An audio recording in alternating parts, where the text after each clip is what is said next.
Okay, good morning, everybody, and thanks, or whatever time it is in your zone. Thanks very much for the invitation from Melinda. I'm really delighted to be talking to you today, particularly about this topic, which is very close to my heart. It may not be immediately apparent, the connection between this and work in schools, but I hope as we go through it, you'll have some thoughts about how it might be. So I'm just going to kick off with an overview of what I'll be talking about today. So I'm going to talk about football in the linguistic landscape, why it's of interest.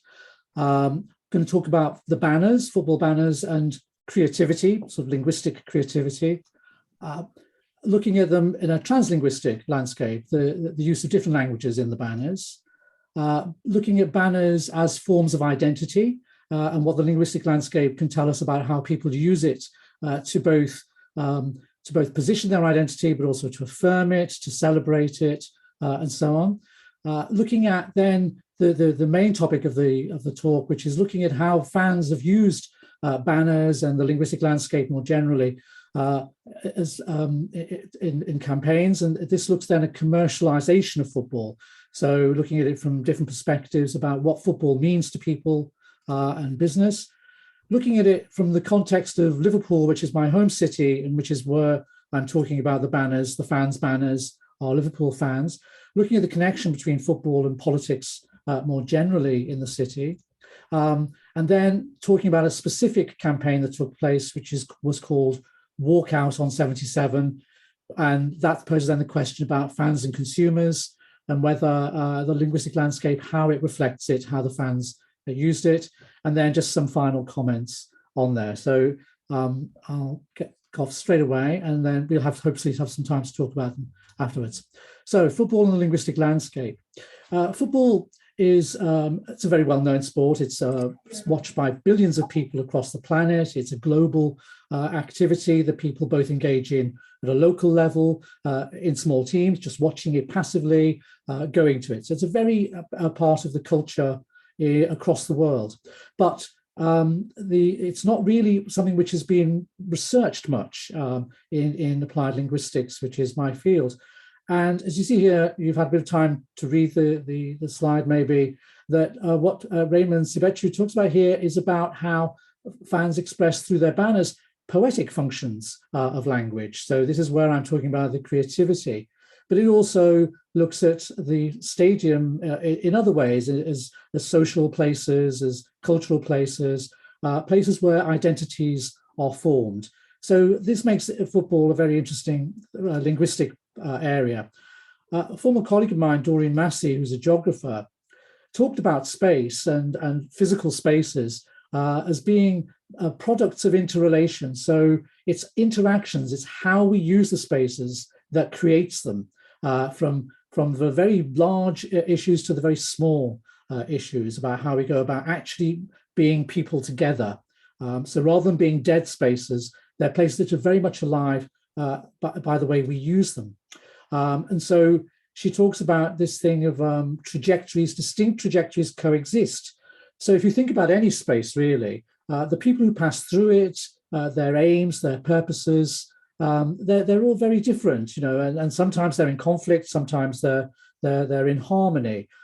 We saw some of that in Sylvia's talk about Hamburg in Blankenese. If those of you who were lucky enough to watch that, then when she talked about the railway station with the signs that gave information about ticket prices in main European languages, but then there were warnings about theft, which were in Romanian and Polish, which were not addressed in the tickets. So you get these conflicts appearing that are larger social things that come through the use of language.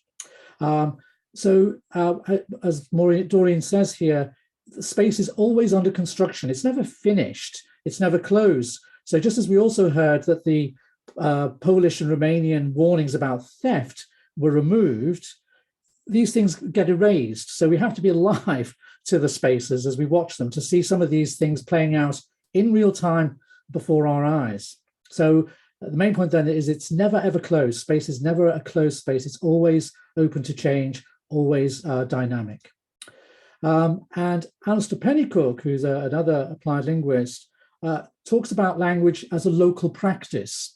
So saying that really that what we how we use language in a place tells us what we think of that place, how we interpret it, how we reinforce our reading of that place, what we do with it. So in churches, in hospitals, it all depends on how we remake the space through language to create its meaning. So Jaworski talks about signs in the landscape, that they carry information about the people who made the sign and who is intended to be looking at that sign, who is the recipient, who is the addressee. And it points, as he says here, points both backwards to the origin, but also forwards to the people who will be using it. And it's a repository of meanings and vehicle for future meanings. So we see there then that there's always this constant backwards and forwards between why the sign was made, where it is, and how it is interpreted. So again, these things are never fixed. Okay, on to this issue, creativity. So as Ronald Carter says, it's always an expression of identity. So it's connected to that. Whenever we see language being used creatively, it tells us something about the person, about what their intentions are. So again, you see here there's using the words social, cultural, ethnic context of interaction. And again, the main point I'm trying to make here is that it's dynamic, it's mobile, and it's emergent. It's always in process. Okay, so those are some of the key ideas that are underlying what I'm going to say. My colleagues at the OU, Janet Mabin and Joan Swan, suggest that we can look at this sort of creativity in three ways. We can look at the text. So we can look at how language is being used as language, just as words on the page, how it adapts, how it can be playful, and how it's contingent. Contingent is just, how it's bound up with the context, the situation that it's being used for. So we look at the text in that sense. It can also be looked at more in terms of context, about how it's responding to the situation. Is it creating a situation? Is it a dialogue between people? Is it referring to other texts? Is it intertextual? And we can look at its history and its place in our culture. And the third lens is critical. Language is, in a sense, always saying something about something. It's evaluating a situation.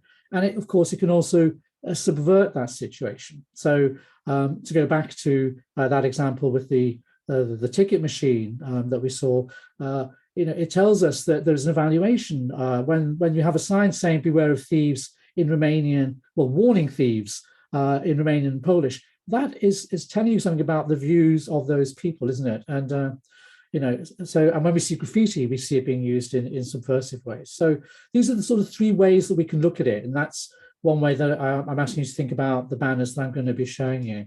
Okay, so we can look at it, language in play, as part of this creativity. And I just thought I'd give you this example. Picasso was a painter, Alonso is an artist, bask in his brilliance.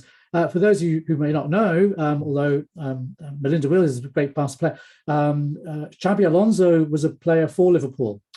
So, this is Alonso is an artist. So you have this play about Picasso was a painter, but Alonso is an artist. And then you have this pun there with bask in his brilliance, because of course Xabi Alonso is from the Basque country. So this sort of playfulness that's in there comes about. Another example is about use of songs. So this is Let It Be, which is a song by the Beatles, who are a group that probably people do know still. And they came from Liverpool. And so the banners reflect some of that identity of the city, some of its famous people, Let It Be. But here, the Let It Be is about winning another trophy. So this flag then was there to try and encourage that to happen. So it was a wish. So it was taking something from the past, this song title that's well known, but it was then putting it into the present and expressing this hope, this aspiration of the fans. So the banners reflect some of those things about the fans. But in other ways, sorry, let me just go back there. It can be used in, because I've jumped, right, okay, sorry, jumped a few there, right. So this one is looking at dialogue. This one, look, Alex, back on our effing perch. Now, Alex is of another city's football manager. and they were the great rivals of Liverpool, Manchester United. And Alex Ferguson once said that he wanted to put Liverpool back on their fucking perch. Sorry, pardon the obscenity there, or the foul language, but this is what he said. And so this was a banner that the fans put up when they won another European Cup. You can see the Champions League. And what's interesting about this is that you have the letters spelling out, F-U-C-K-I-N-G. So the fucking, but the stars symbolize the number, of cups, European cups, that Liverpool had won. So this is the fifth one. So at that time. So you have, again, this sort of playfulness, this dialogue, this use of it in that context, but you also see it in different formats. So this was in Turkey at Galatasaray, and the stadium there, the fans style it as hell, welcome to hell. And it's a very vibrant place, and it's associated, there's been a lot of football violence, there's been stabbings, fans attacked and so on. So they create a very hostile atmosphere.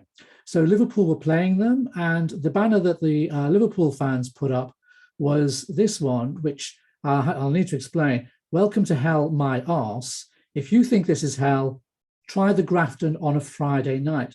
Now, there are a couple of things you need to know. The Grafton is a bar, a dance hall, sort of disco at that time in Liverpool, a very low quality, shall we say, disco that people would go to pick up a partner, perhaps, for the evening. Let me put it that way. And so the welcome to hell, my arse. My arse is a Liverpool saying, which just means, that's ridiculous, more or less. And so what this is doing is it's replying to that one, welcome to hell. But is it? Who is going to understand that? I've just explained to you, this is a TV reference. This is a reference to a local nightclub in Liverpool. It's very unlikely that fans in Istanbul have any knowledge of that at all. So this is really not addressed to the fans of Istanbul, but to Galatasaray, but to Liverpool's own fans. So there's an interesting thing then about who are these things addressed to that come out through that. But also it's a way of, when I spoke to some of the fans about this banner, they were saying, well, the purpose of that really is because there's always been a lot of violence. We wanted to present Liverpool fans as being friendly, that we're there for fun, and to try and diffuse that. So there was another purpose behind it as well. So it's interesting, who it's addressed to, what it says about how the fans wanted to behave, how they wanted to be seen. Okay, so I'm going to now move on to looking at languages in the banners, because I think this is kind of quite fascinating about how they get used. So they're often used in away games when the fans travel. So this one is a very famous banner, and nobody knows quite where it came from. There were people thought it came from films, from various things, but it's never been traced. So this, the wine for my men, we ride at dawn. And it's become a very famous banner that crops up. And then you get things like this. Vino para mis hombres porque montamos en el amanecer. So, a Spanish translation of sorts, not the best Spanish, but it's interesting that they took this well-known Liverpool flag, traveling to Spain, they then translated it. So this again implies a dialogue with the Spanish fans, but also with the Liverpool fans that's there. So it's interesting why they're doing this. But you then also get changes in this. We now have a German manager, Jurgen Klopp. And so you then have a sort of translation. Steins for my men, we ride at dawn.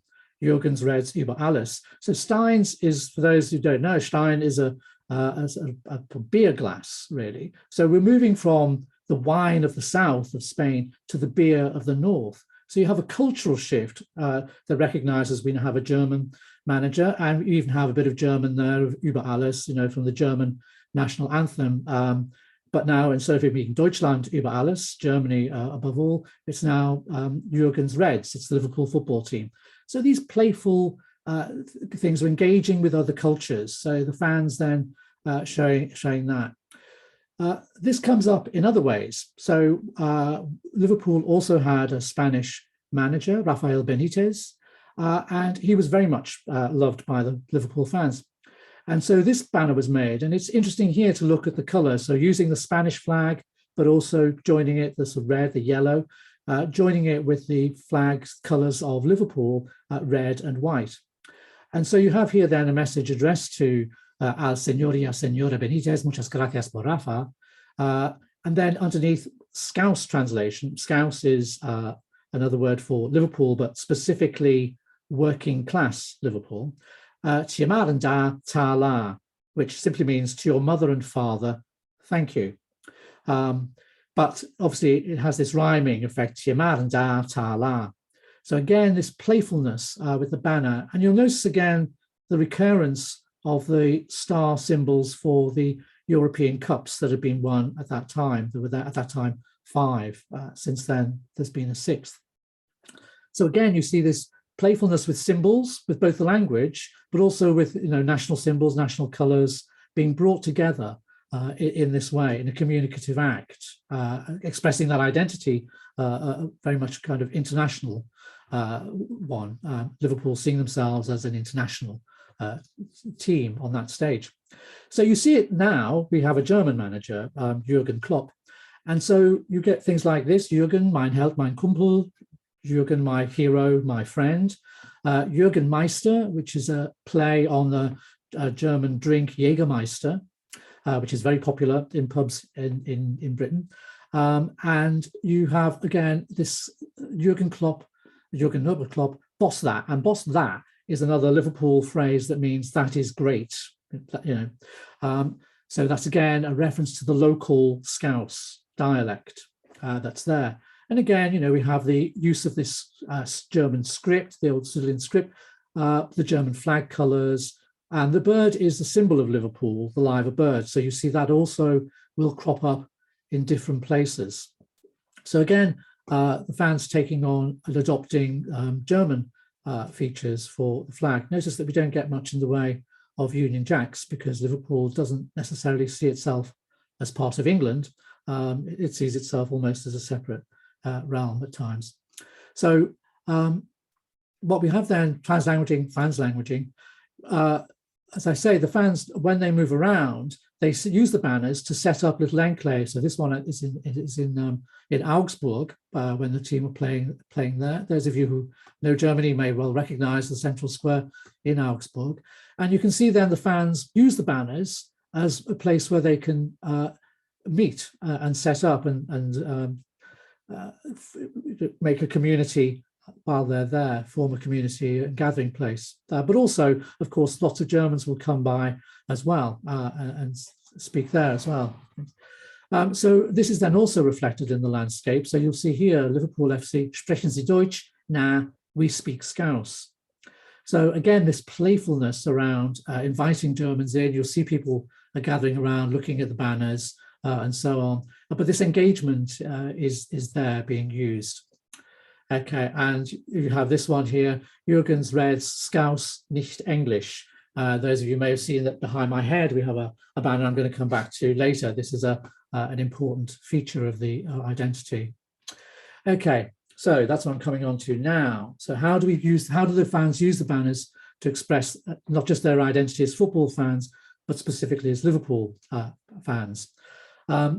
So Gary Crawford, talking about sports fans, was talked about how they will often want to express unity with one another.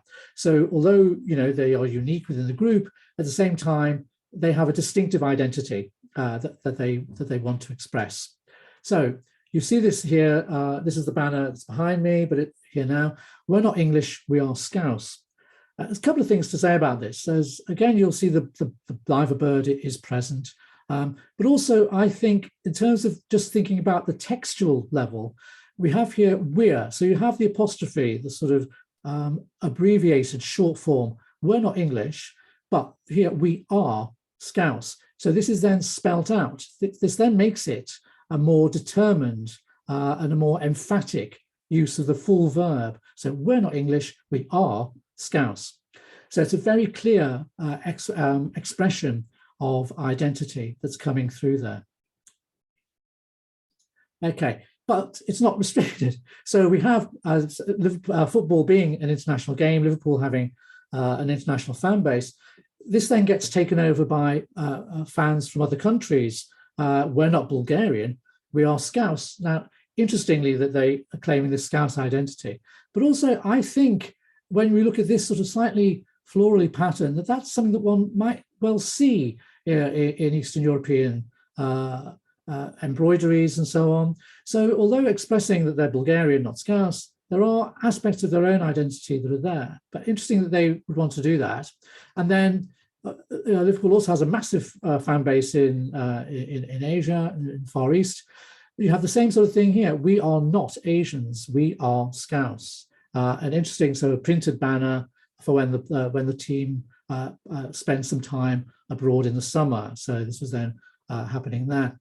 So interesting that this becomes a trope. The fans pick up on banners that they've seen in other contexts. We're not English, we're Scouse, and they use it to express that they are one thing, but they're also another thing. So this playing around with identity, but identifying as Scouse, choosing it, an elective affinity, Wahlverwandtschaft, this is a thing that they are determinedly doing. So it's a very interesting the way the banners are being used to express that. Okay.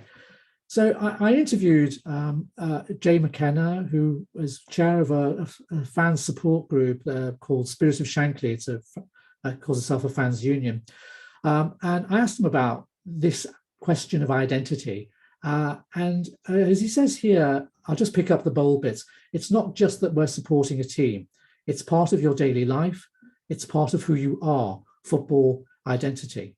So he puts it in a very large scale there. And if we look at that, we see that reflected in things like this banner, Success Has Many Fathers. And this is Bill Shankly, who was a manager in the 1960s, 70s, a very successful period for the club. And he is credited with setting the tone for what it means to be a Liverpool fan. And then these four are successful managers who also went on to win European Cups. So Kenny Dalglish, Bob Paisley, Joe McKenna, and Rafael Benitez, who we saw earlier in there. But Shankly is above them. And I think here you can see his hands.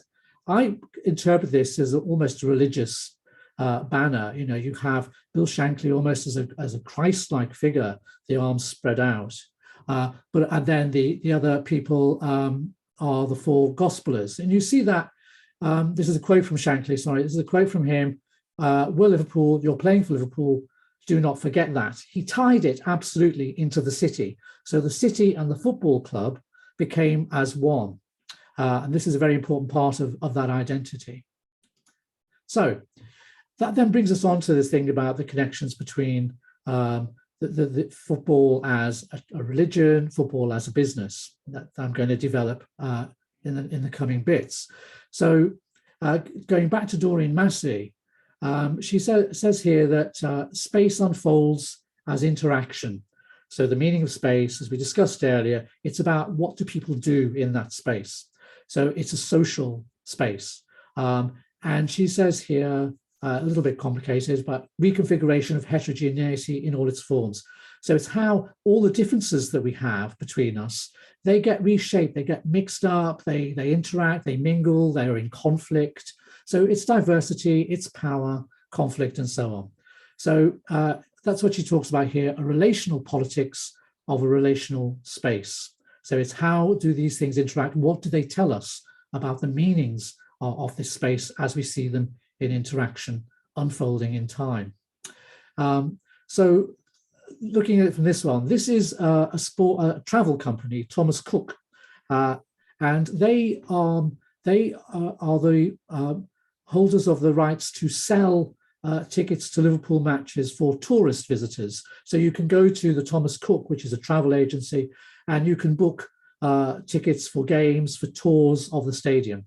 So this is part of the commercial aspect of the company. They make money from that, about selling the club in that way. So the fans then produced a banner, which was this one, Thomas Cook Sports Touts. So a tout is somebody who sells tickets illegally. So, you know, if you go to games, you'll see people, or you go to concerts, a tout is a person who is selling you an unofficial ticket or to the game or to a concert. So the fans then are interestingly putting it over the sign where it was placed, and they are using the design of the sign, exactly the logo, but then putting it in red, the team's colors, the city's color as well is red, to do that. And then you have a campaign against ticket price increases. So you've got this conflict between commercial interests in sport and the fans who are regarding that as more or less criminal activity. Yep. 哦，我搞这人的搞挂，怎么？ Okay, sorry, I can hear someone in the background, but I'll carry on. No, she's so muted. Another example of this is commercial sponsorship. So this is Jamie Carragher, who's a very famous player for the club. And you see the logo on his shirt. The shirts sell that. And this is, for those of you who don't know, Carlsberg is a beer company, and their slogan is probably the best lager in the world. And the fans took this, and they then, this is Jamie, sorry, and he's a Liverpool player, born in Liverpool, only ever played for Liverpool during his whole career. And the fans took that and they then produced this banner, probably the best Scouser in the world. So they took the logo and then changed it with his name using exactly the same font, but then underlining probably the best Scouser in the world. So Scouser being somebody, a working class Liverpudlian person. So this subversion element that I spoke about before, this critical aspect of how we look at creativity is evident here in the banners. And again, the fans expressing this connection to a Liverpool working class player against business interests, the Carlsberg sponsors. So the writer Michal Bakhtin made this point about how language gets used. It's that it's always partly somebody else's. It becomes your own when you populate it with your own intent, your own accent, when you use it for your own expressive intentions. So that phrase then, probably the best lager in the world, that then in the fan's mouth gets populated with a different meaning, a different intention. So instead of it being about business, sponsorship, it becomes about working class Liverpool identities and the meaning of the club to the fans. Okay, so to carry on with that, working class hero is something to be. You'll see that's on this banner. A working class hero is something to be. That is a song by John Lennon, a member of the Beatles, who was there. And this again is the face of Jamie Carragher, who is very much associated with that. And this becomes interesting because this connection between the fans and the team is very important. So now in an age when football players are massively rich, megastars, live very isolated lives, here you have the banner, our working class hero. So taking John Lennon's working class hero, our working class hero, Carragher. This is Jamie Carragher. And he saw the sign as the bus with the team was going by and stopped the bus, got off the bus and had this photo taken with the fans. So again, expressing his identity as a player for Liverpool, for the fans. So an interesting connection then between these things, but then also that this then gets tweeted. So this then is a tweet about him jumping off and doing it. So this then is the connection between what happens in the real world, how it then gets made into social media to spread it. So going back, this again, you'll remember Bill Shankly from that banner. This is what he said about at that time about football and profits. He made it very clear that the managers got to be identified with the local people. And he made this statement about money, really. There's a holy trinity, there's religion again, a holy trinity, the players, the manager, the supporters, directors, the owners, don't come into it, they're just there to sign the checks. So this is a time before football was very much commercialized through television. At this time, it really was very much a working class game. Television was there, but was very local. You didn't have Sky, you didn't have Netflix. It wasn't the sort of phenomenon that it is now. So this is what Shankly said in those sort of early days. But now when we look at globalization, well, money shrieks. So if you just look at these statistics, well, firstly, in 1992, which is when the rights were, when the rights were first sold, then it cost 190 million pounds. That's all, 190 million pounds. So they're paying over £500,000 per game.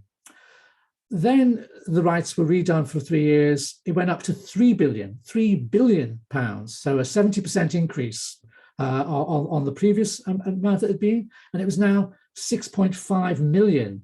So 10 times what it had been 10 years earlier. And then it went up again to 5 billion. And currently in this period, it's 4.7 billion. So enormous sums of money. And the clubs make most of them, over half their income now comes from TV rights. So the tension between the global and the local is very real.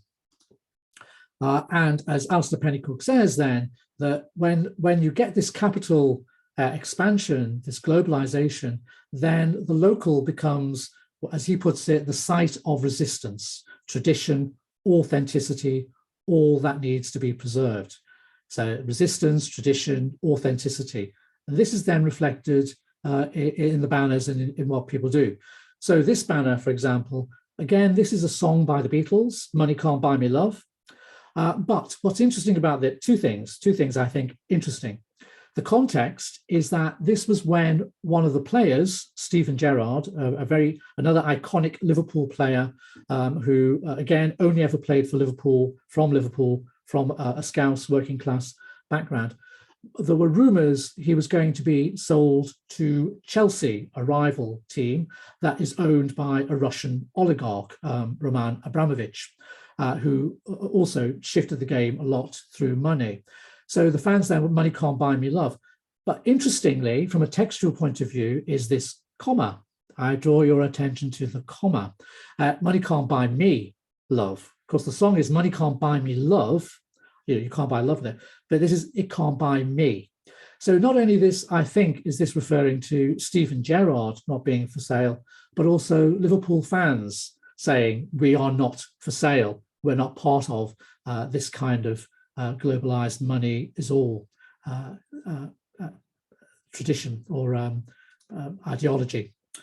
So this comes really from politics in Liverpool in general. Liverpool, those of you who are not familiar, it's a very socialist city, really. It has that reputation of being very left-wing.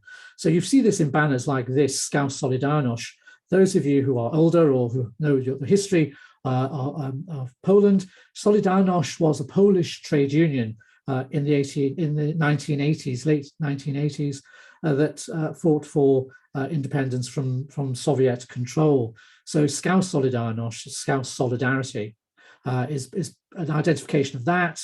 You see it also in a declaration, the People's Republic of Liverpool. I said earlier, we're not English, we are Scouse. So this is there with the People's Republic of Liverpool. And it can also be seen in signs like this one, Hasta la Victoria Siempre. So again, using another language. You may not be familiar with this, but this was the sign-off Hasta la Victoria Siempre, onwards, always to victory. This was a sign-off by Che Guevara. This is how he signed all his communications to Fidel Castro. They always ended with that phrase, Hasta la Victoria Siempre. And so the fans take that up and you get a trivialized form of that. This is the face of Rafael Benitez, and in place of the communist star, you have the Liverpool icon, the liver bird, and the red Rafalution. Instead of revolution, Rafalution, Rafa Benitez. So you get this playfulness, but again, always identifying with this left-wing trope, this quality of being left-wing. Okay, so that brings me on then to this thing that how we use these things to create myths about ourselves, our stories. Again, Pennycook here says, the linguistic landscapes are products of human activity, not merely in terms of the signs we put up, but also in terms of the meanings, morals, and myths we invest in them. So meanings, morals, and myths. And all these are reflected in the fans' banners, I think. It's fair to make a case. So on to the final part of this, the walkout on 77. This was the an action that took place in 2016 in response to a very large increase in ticket prices. And the fans decided they would arrange a walkout. The fans would leave the stadium during the match, which they then duly did. So they organised around enough is enough, and they had this banner, supporters not customers, because the owners had put out a brochure saying turning fans into customers. So they made it again, this position where supporters not customers. Again, notice the position. The banner is placed over the sponsor, Standard Charters. This isn't an accident. So again, this raises about issues about how do banners get positioned? How do they move? How do bodies move in space as part of the linguistic landscape? How do we use our bodies, our symbols, to convey our myths, meanings, our morals, and so on? And this, again, football without fans is nothing.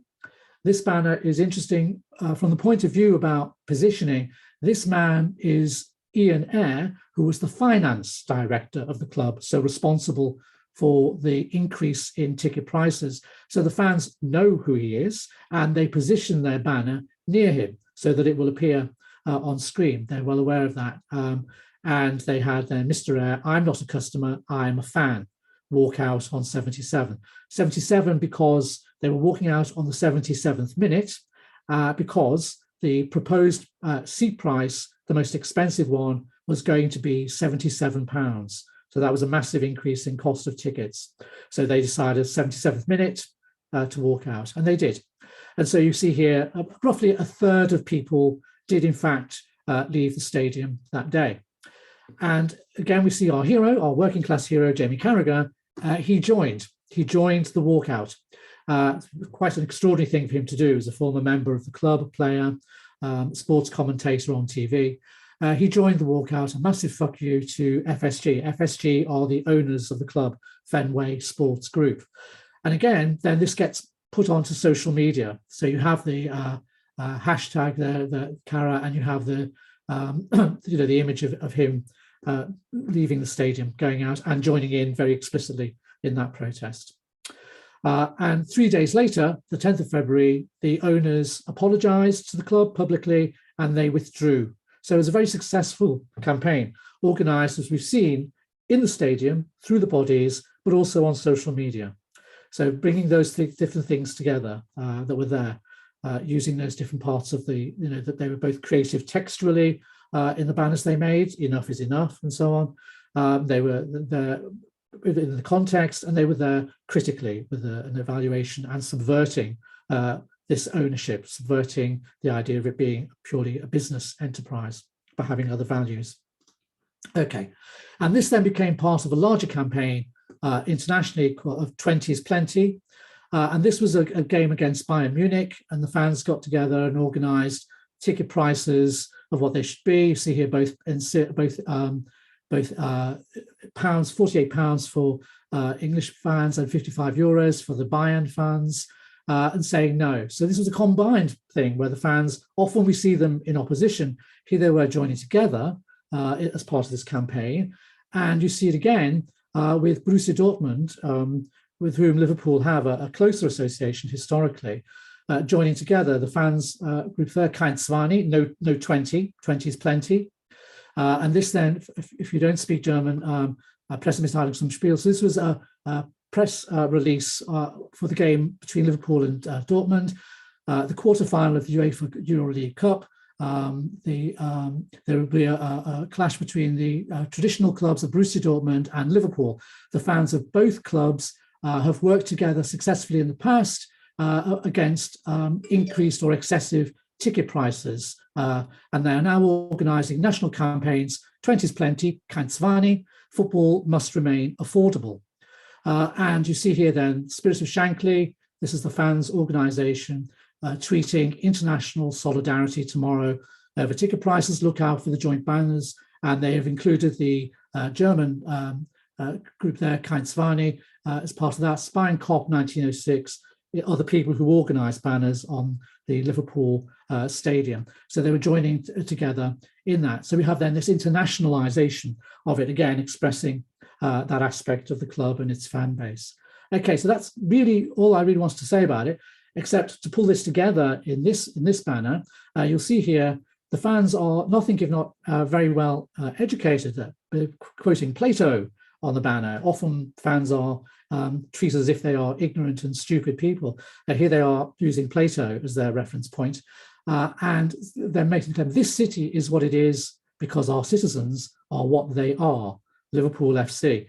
So again, a very clear demonstration and identification of the football club with the city and with its morals, its meanings, and its myths.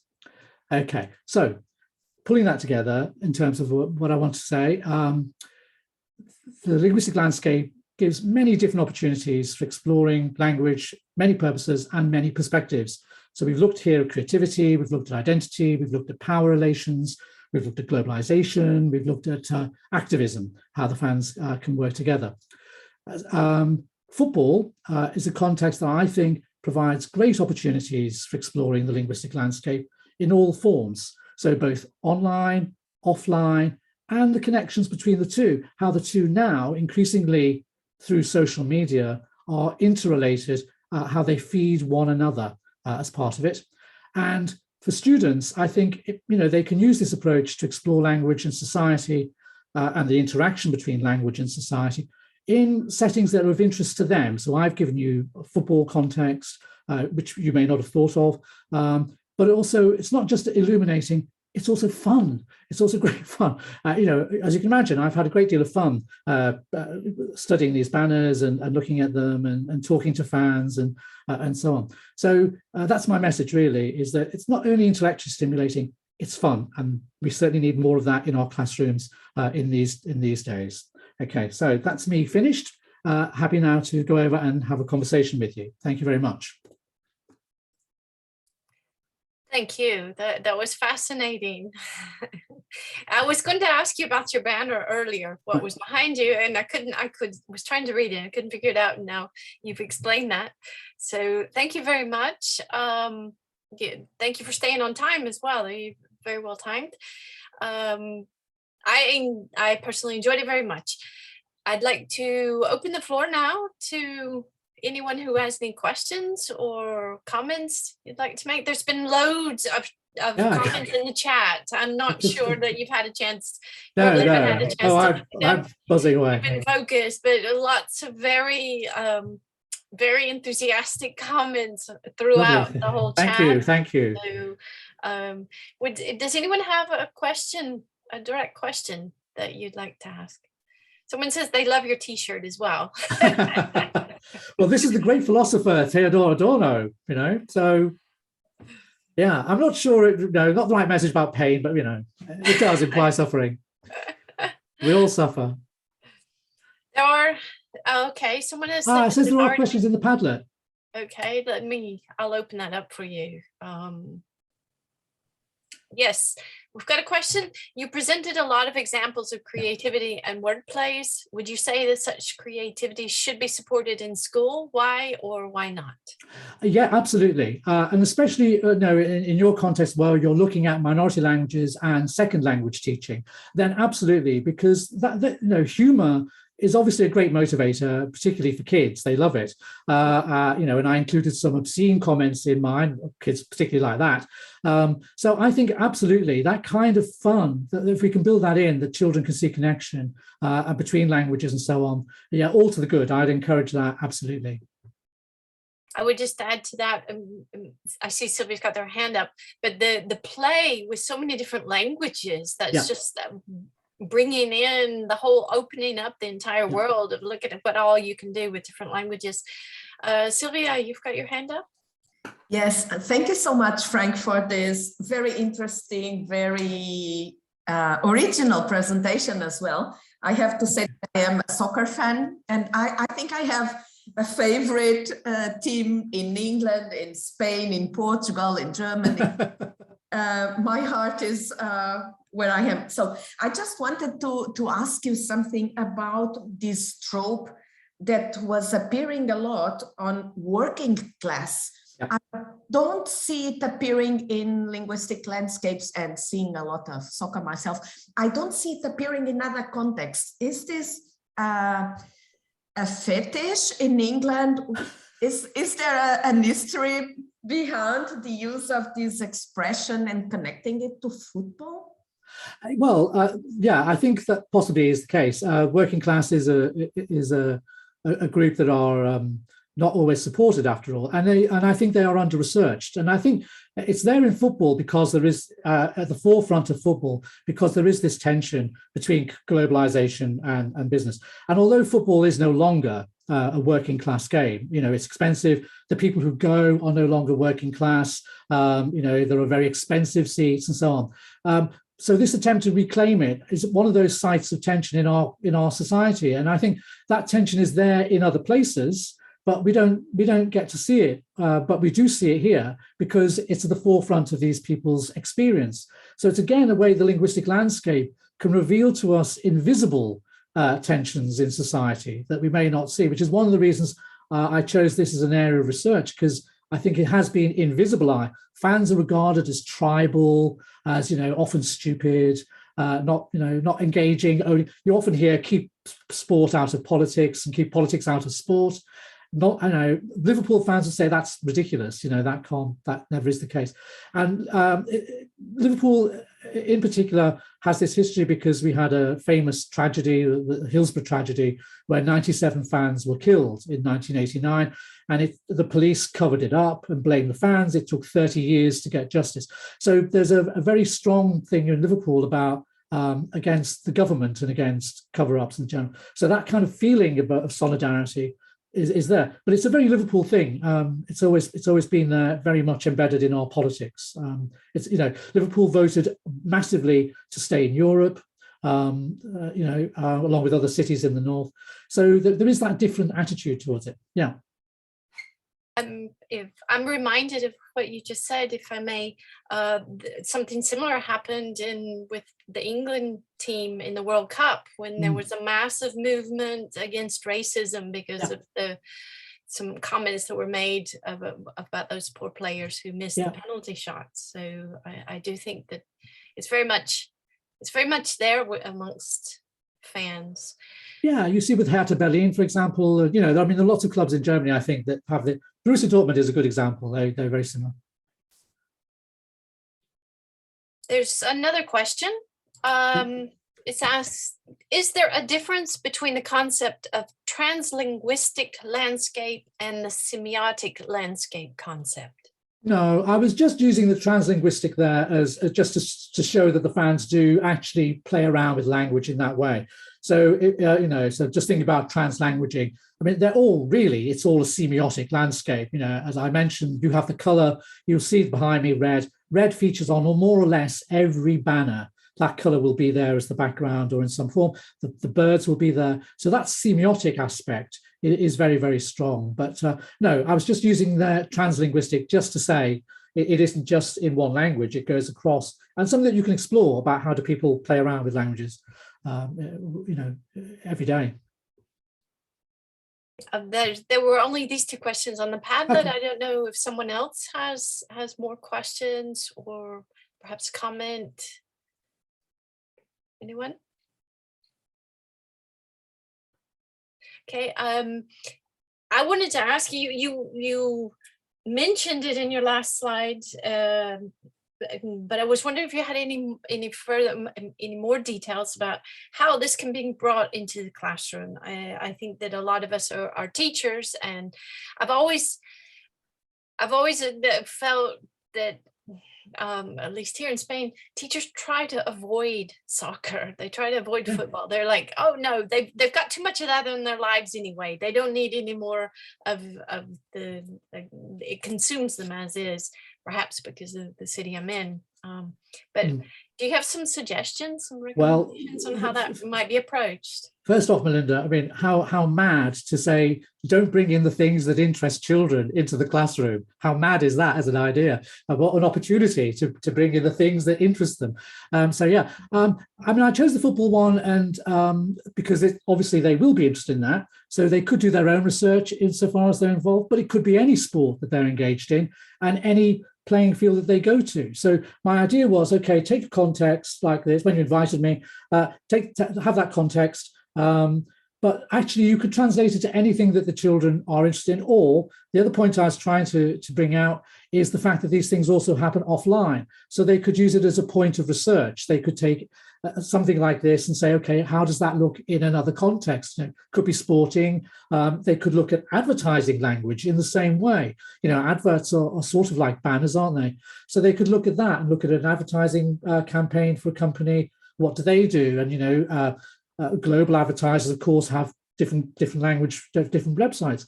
So they could play around with things like that. So just taking this idea of the banner, I think, is quite a nice one, because it does have small chunks of language. So that's very useful in language teaching. So you're taking a small chunk, but you can analyze it, as I say, under those different dimensions, the textual, there's the contextual and the critical. So you can play with different levels of ability within your classroom, and with, you know, different competences. There will be children who are English speaking or whatever language you look at. They can compare them across different ones. So I think there's lots of opportunities to take this sort of approach, not necessarily football, but why not? But that idea about, you know, the banner as a sort of almost like a tweet, isn't it? Really, in a way, or an advert. Anything that has that kind of caption thing.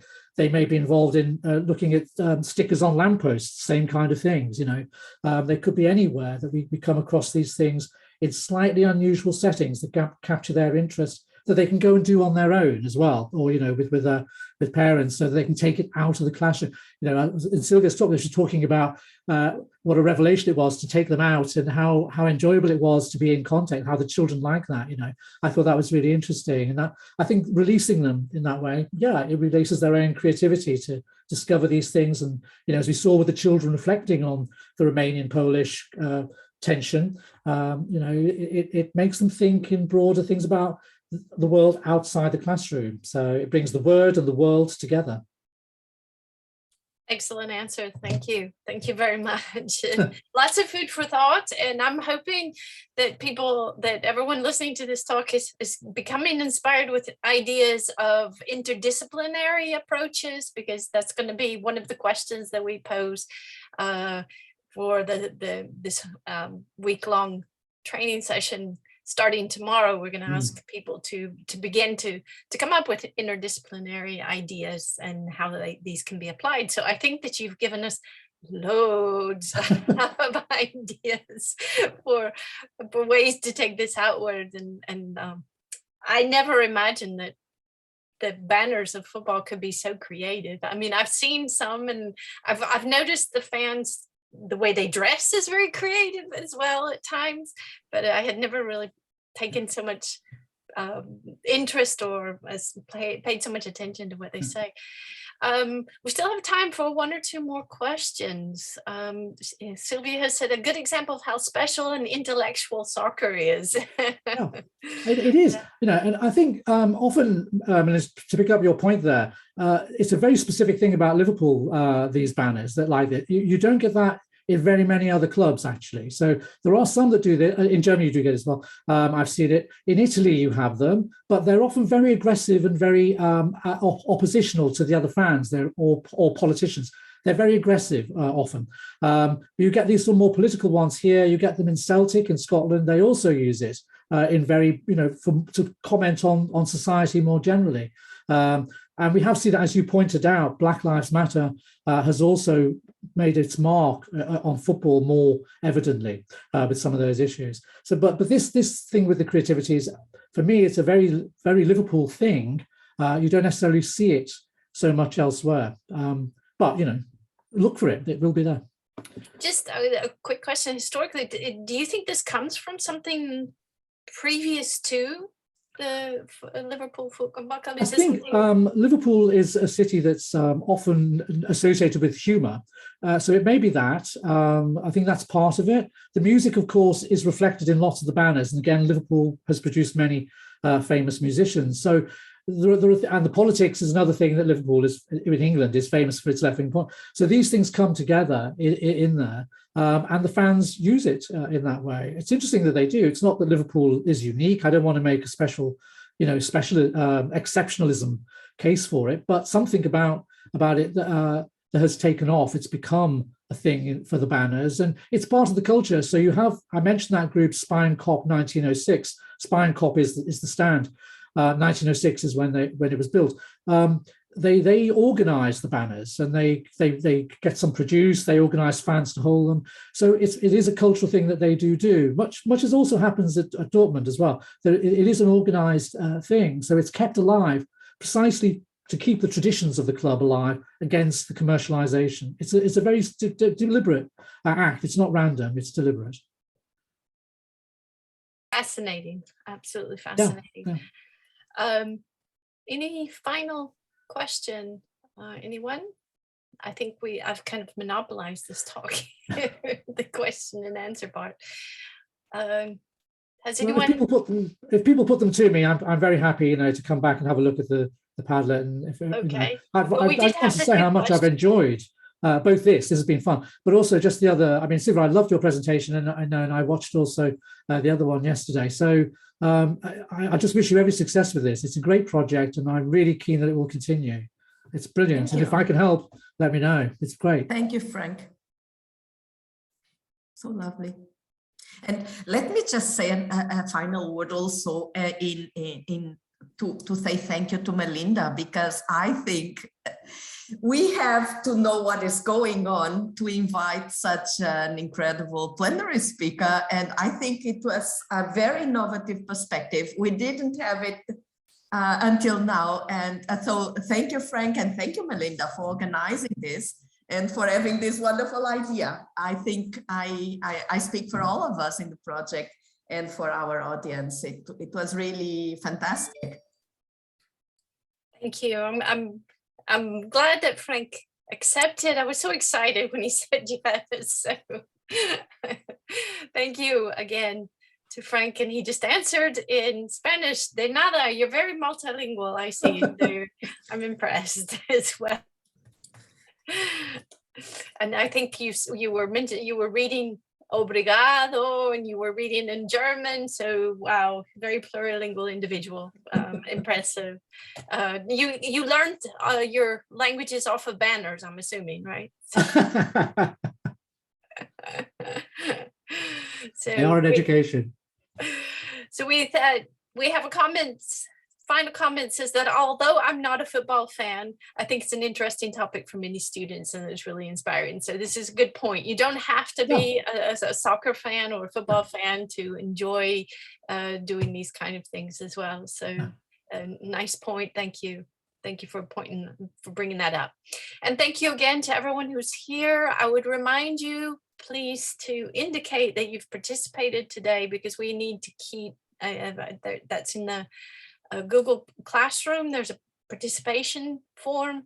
We need to keep some sort of track of who's here and who's attending for the European Union. And this is a way to document who's been here, apart from also the recordings and whatnot, but it helps us to collate all the information we have of who's here. We've got 2 more groups this afternoon for working groups, and I hope you're enjoying it, and I hope you get a lot of work done, and we'll see you tomorrow. Thank you again, Frank, for joining us. Thank you. Been a pleasure. Thanks.